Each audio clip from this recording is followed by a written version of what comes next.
Ladies and gentlemen, Paul Leslie presents. And now your host, Paul Leslie. It is with great pleasure that we welcome Mr. Simon Wettenhall, trumpet player with the Eddie Davis New Orleans Jazz Band featuring Woody Allen. So first of all, thank you very much for joining us. It's my pleasure. Mr. Wettenhall, I was hoping you could first tell us what types of music you heard around the house growing up.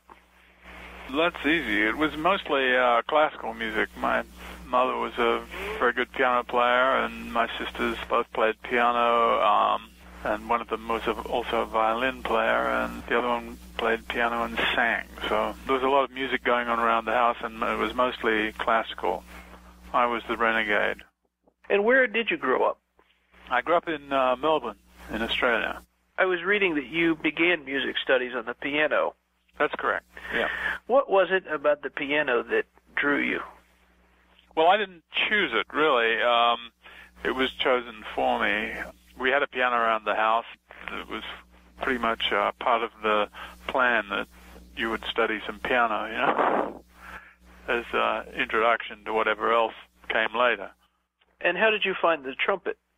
Well, actually, I wanted the trombone first. I was at a boys' school that had a military component to it.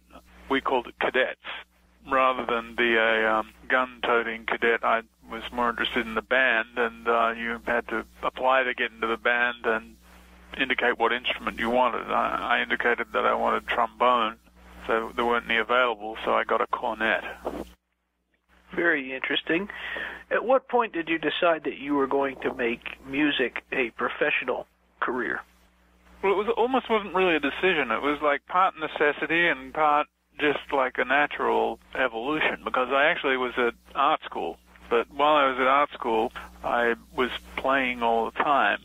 I didn't really know which thing I wanted to do until probably until I was about 20.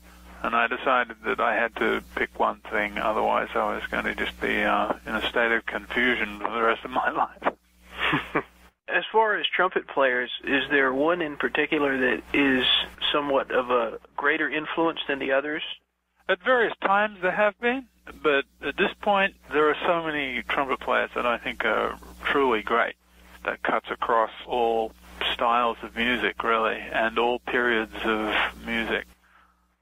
I wanted to know a little bit about how you discovered the New Orleans jazz, because that's becoming more and more an obscure type of music. How did you discover that style? Well, that's interesting, because in Australia there was always a very strong interest in American jazz. In the time when I was, really getting interested in music, there was a really thriving traditional jazz scene in Melbourne, where I grew up. Before I was really old enough to go to clubs or anything, but the kinds of bands that were playing were pretty much all bands playing music of the 20s. And some of them were kind of New Orleans revivalist bands after the model of George Lewis and Bunk Johnson bands, or later, George Lewis and Kid Howard bands. These type of bands in Australia were really, I think, playing really well. Then there were the other more Chicago-orientated groups that would use a tuba, and then there were repertory groups that would play different styles at different times of the band's career, because most of these bands stayed together for long times because there was a lot of work. So I had the opportunity to hear a lot of these bands, and people took it very seriously. There were fights at the clubs between people who were, Chicago faction guys against the New Orleans factions, and everybody had derogatory names for their faction they didn't like, and so on and so forth. It was very, very serious. So what brought you to the United States? I met a lady who I eventually married. Before we married, I came here and checked out the United States, and the first place I went to was Minneapolis. The scene there was fantastic. I met some great musicians there, and I played basically the whole time I was there. People who would have a lot of influence over the way I was to develop over the next 10 or 12 years, That was in about 1971 I went there. One of the groups that you performed with, the Oceanic Orchestra, I was hoping you could tell us a little bit about that group and some of the recordings you made with them. I should stress that at this point that the recordings I've indicated are all basically my recordings. They're not released or anything like that. The things that I have available, and I can, I'm in the process of figuring out what I'm going to do with them. But yes, that band I first got the idea of it in about 1987, and I got together some people and we started rehearsing, and the idea was not to try and recreate anything, but to try and play traditional music with contemporary arrangements, and also to do contemporary pieces, current pieces that were written recently that had a kind of a traditional or respect for some of the musical components of traditional music, but, conceived in a modern context. Very interesting. When we were speaking with John Gill, it seems like he was kind of attempting to accomplish the same thing with some of his recordings. How did you get hooked up with Eddy Davis and that group of musicians? Eddy I met when I first moved to New York. Shortly thereafter, I met Eddy.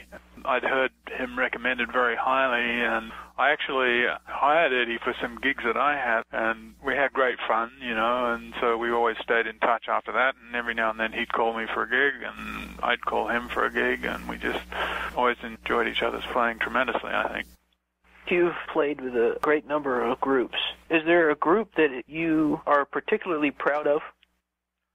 When I look back over all the groups I've played with, the thing that strikes me is that every one of them almost seemed to be taking some ridiculous chance on doing something that was unusual or in some way totally uncommercial, and yet end up being very interesting, to look back on, and in many cases to listen to, because you can hear definitely what works musically and what is either somewhat dated or somewhat a failed experiment or whatever. Kind of jumping back to the Eddy Davis New Orleans Jazz Band, is there a member in the band that you feel closer to? Obviously, I feel close to Eddy because we've known each other for so long. My personal approach to playing in groups is really just to submerge myself in the actual sound of the group and to try and think about my role in that context rather than analyze personalities or even think of personal relationships. Very interesting. One of the things that I also find interesting about the Eddy Davis New Orleans Jazz Band is the fact that you guys are able to bring this type of rare jazz that's becoming more and more obscure to different parts of the world. I know that you guys are about to embark on a tour into Europe. What places have you played that stick out in your mind that you particularly enjoyed? Spain always seems to be a lot of fun. It's very interesting because, the Woody Allen band, it always gets a great reception and everybody seems to love it. I'm always surprised that people continue to like it to the degree that they do, and the concerts continue to sell and everything because it's been going on now for over 10 years. That's a tribute in a way to Woody and everybody else's insistence on keeping things fresh and working on new material and so on and so forth. But as far as places, to get back to your question, as far as places that I've really enjoyed playing, Spain always sticks out as, in my memory, as one of the great places we've played at. What was your impression of Woody Allen when you met him? I thought he was very serious. That was really the impression I got. Took his craft very seriously. Well, yeah, absolutely. No question. When someone goes to see the Woody Allen New Orleans Jazz Band performing, what is it that you hope that the listener gets out of the experience? Intellectually, of course, I would hope that they see the great qualities of New Orleans music, and I would hope that we perform it convincingly enough for those qualities to come through and impress the listener with their current relevance. And also, anybody who is impressed by that and sees the relevance of those things will see how pretty much everything is built on that. But they'll also see that there is a direct connection between European music and African music that is encapsulated in New Orleans jazz. That's a very important thing for people to understand. The artists who created New Orleans jazz certainly understood that. There's absolutely no question of that. So you kind of view that music that was created in New Orleans as being kind of a fusion between these two different cultures. I've never heard anybody convincingly rebut that. It's just too obvious, What is it that you like about music? I think music kind of contains within it its own species of time. At any point, if you're listening to music and you're really free of any kind of distraction and you are focused, and the same thing if you're playing music, then you are in a different time frame, and you can exist for a minute within that time while the music lasts. If you maintain, your freedom in that time slot, you can experience another reality. I think that's a wonderful thing. I don't think I've ever heard it put that way. This was something I'd never had a chance to ask the other artists, and I kind of regret it. I've noticed that the billing for the band seems to change. I was watching the documentary Wild Man Blues, and I saw that sometimes it's documented as the Eddy Davis New Orleans Jazz Band, and then sometimes as the Woody Allen New Orleans Jazz Band. I know that might seem kind of trivial, but is there any reason for that? I have no idea. It probably has to do with the local promoters and the degree of communication they have with the central office that books the tours. And of course, the tour's been going on for quite a while now, so different people have handled them, I think. I really don't know. Could be any one of a number of things. I have two final questions for you, one seemingly lighthearted and one a little more serious. My first question, what is your all-time favorite meal? That's the lighthearted one, right? Yeah, that's the lighthearted one. It always seems to reveal something, though. Well, I have to say, I like brown rice and vegetables. Nothing wrong with that. That's what I like, brown rice and lentils and vegetables. Well, it's a healthy choice. This broadcast is going out all over the world. My final question, I was hoping you could tell us what you would like to say to the world. What would you like to say to all those people that are listening in? That's not a lighthearted question. I'd say listen to live music every chance you get.